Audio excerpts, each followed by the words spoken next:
person, adjust the microphone. Hello, it's wonderful to be back at the Writer's Place.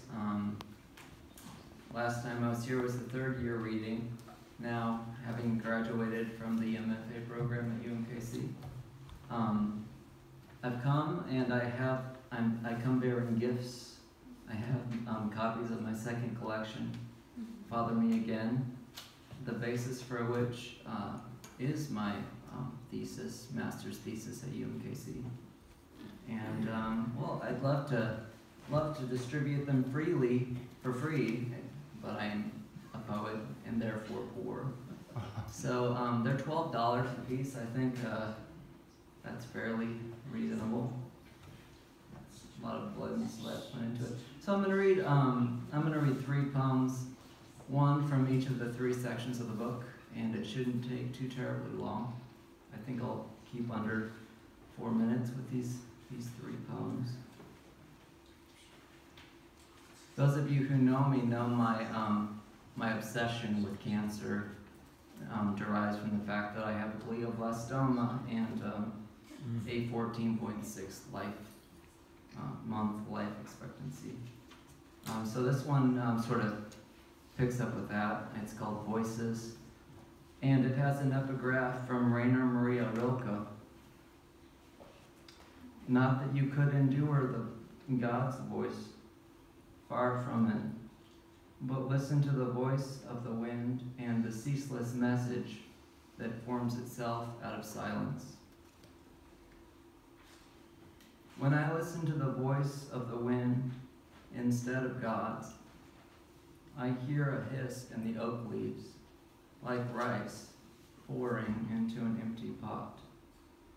It makes sense that I would be alone during the seizure in which I swallow my own tongue, unable to call anyone to roll over my body, that I'd be alone during the eclipse and voiceless in the silence of swallows flown home from the soybean fields, alone when my shadow rolls back into my body and a chill slips like black lace into the wind.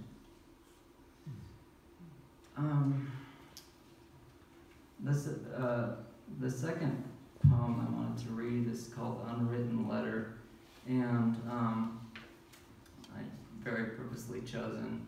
It's an elegy from Michel Boisseau, the late Michel Boisseau, the incomparable Michel Boisseau, who I am sure is heckling me even now from heaven. So it's Unwritten Letter for Michel Boisseau. Because you had cancer and I had cancer, you put your arms around me, mother of poems. You put your arms around me in a banquet hall. Because I had cancer and you had cancer, we recognized each other.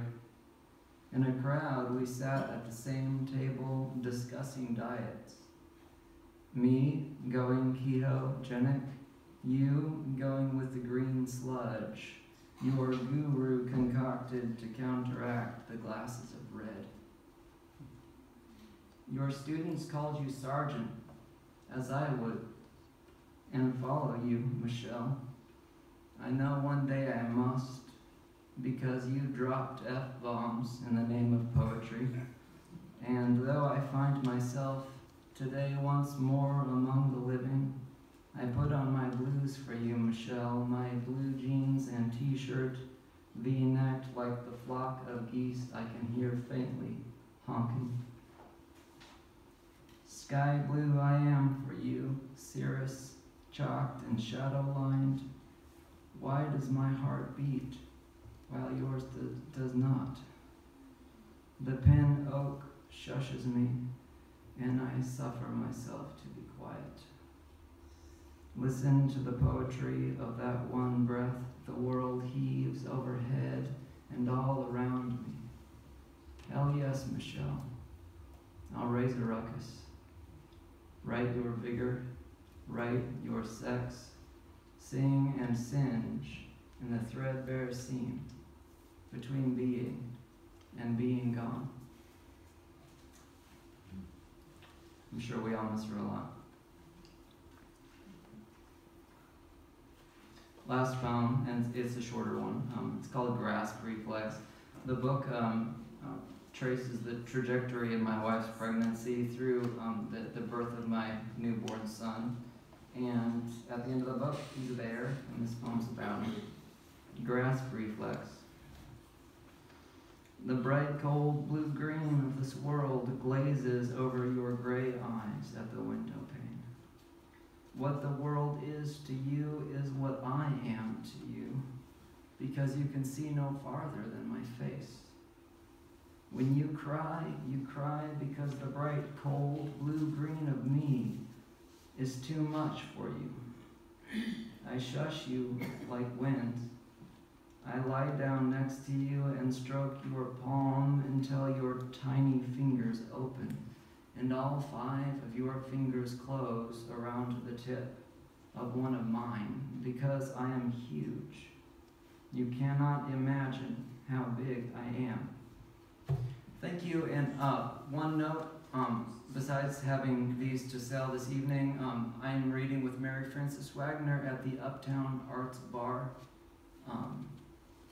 on October 15th, 7 to 9, with Jordan Stempelman, who is a KC Arts professor and publisher of 9 collections of poems. The next reader is Walter. Argan. Argan. Argan. All right.